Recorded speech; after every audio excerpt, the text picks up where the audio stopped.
Stars. There is one question that won't allow the Taylor Swift and Olivia Rodrigo feud story to disappear. What's more interesting?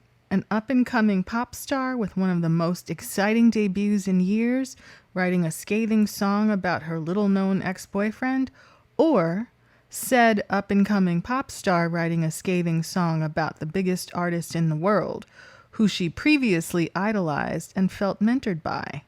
I mean, duh. No offense to the non-famous ex-boyfriend of Olivia Rodrigo, allegedly a former club promoter and DJ named Zach Bia, or offense, as I said, the song is scathing, but there's nothing more cliquey than a feud between two famous women. That's why, at this moment, headlines and social media users are debating the likelihood that Rodrigo's song, Vampire, about an older fame effer who only comes out at night, is taking a shot at Taylor Swift. In reality, that's a pretty tenuous theory. The song mentions an age gap relationship and establishes the subject as a cool guy in the first verse, and calling a woman who has often been slag shamed in the past a fame effer is probably not the best idea. But hey, as I said, that's less fun than accepting that it's about a dude whose name registers, well, close to zero recognition.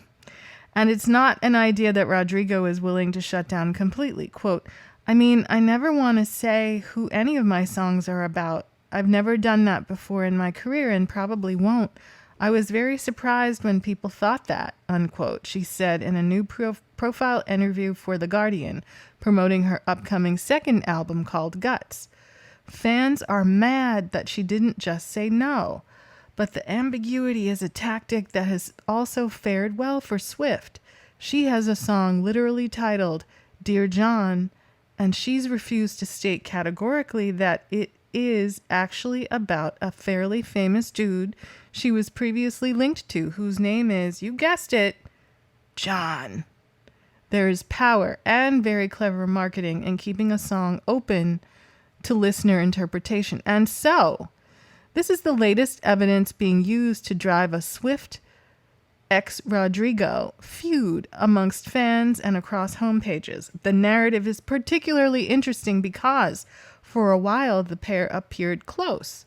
In early 2021, Rodrigo and her bestie and fellow, possibly former Swiftie Conan Gray, promoted the release of Swift's first re-record, Fearless, Taylor's version.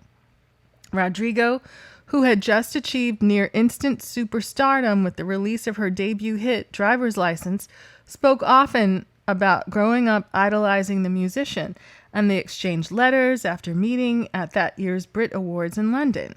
But rumors of things going south. I just want to point out that it's very hard to write this without using a pun, considering Rodrigo's album Sour and Swift's song Bad Blood began later that year based on writing credits given retroactively to Swift and her Cruel Summer co-writers Jack Antonoff and Annie Clark on Rodrigo's song Deja Vu. The matter comes down to the bridges of both songs, which each crescendo with shouty lines. In a video for Rolling Stone, Rodrigo said she was directly inspired to do that by Cruel Summer. Quote, it's one of my favorite songs ever. I love, the yelly vocals in it, the harmonized yells that Swift does. I think they're, super electric and moving, so I wanted to do something like that, she said of Deja Vu in April 2021.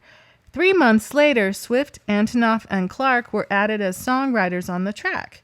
In her The Guardian profile, it was confirmed that Rodrigo and her co-writer Dan Nigro had to hand over 50% of the royalties from Deja Vu, as well as another single, Good For You, which was involved in a separate crediting issue with Paramore's Hayley Williams and her former bandmate Josh Farro.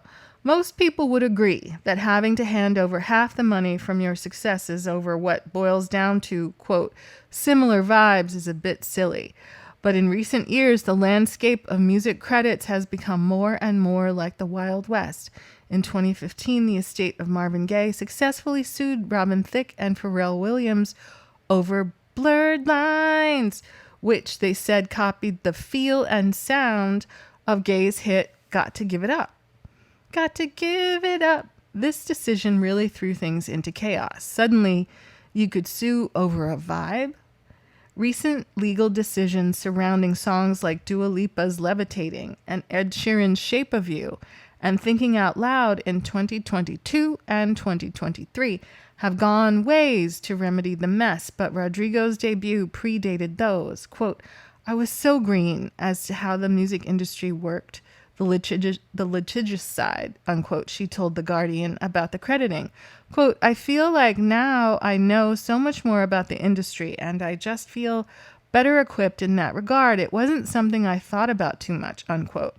Music law is complicated, but to simplify a long and frankly boring story, almost all musicians outsource this part of the business to publishing companies that handle royalties and credits on their behalf. With Cruel Summer, Swift, Antonoff, and Clarke all have separate publishing deals, meaning there are at least 3 separate entities who could have pursued this credit on Deja Vu, and Antonoff is on record as not knowing about it until the decision was made. Quote, I had never met her, and I had never been in a room with her, so it's interesting it came through the channels that the bit of Deja Vu was inspired by that bridge and we were going to be credited, and I thought that was really cool, he said in an interview with NME. Williams said her publisher was wildin' when the company posted an Instagram celebrating the success of the song due to her and Pharoah's writing credit, an ambiguous response that some took as shade and others took as confirmation that Williams did not pursue or particularly care for the credit. In terms of business, it unfortunately makes sense that these decisions were made either after requests from their publishers or by Rodrigo's team as a preemptive measure. Rodrigo is on record as stating her inspiration and artists and their teams have a legal responsibility to pursue these kinds of issues. How can you argue against someone else who you maybe don't have such a personal relationship with, ripping you off if it happens in the future, if you've let it slide in the past? But on a personal level, it surely must have stung, and the personal level is where this feud is the most interesting. Who would want to get bogged down in the details when the alternative is a big personal beef between mentor and mentee? To be fair, it would be hard not to be upset by half of the money from your hits going to someone else, especially artists who you have long admired and looked up to. So it's also no wonder Rodrigo abruptly stopped her overt Swiftiness, even if this is all just business. What's evolved is a story where fans are arguing who is right or wrong when the truth, whatever it actually is, can't be boiled down so simply or succinctly summed up in a dramatic, clicky headline. Because just like how a song being about one of the most famous people in the world is more interesting than a song about a wannabe DJ, two famous women butting heads is a much easier story to sell than boardrooms of suits complaining over contracts. Have you heard all the songs mentioned? Please let me know what you think in the comments. Woo!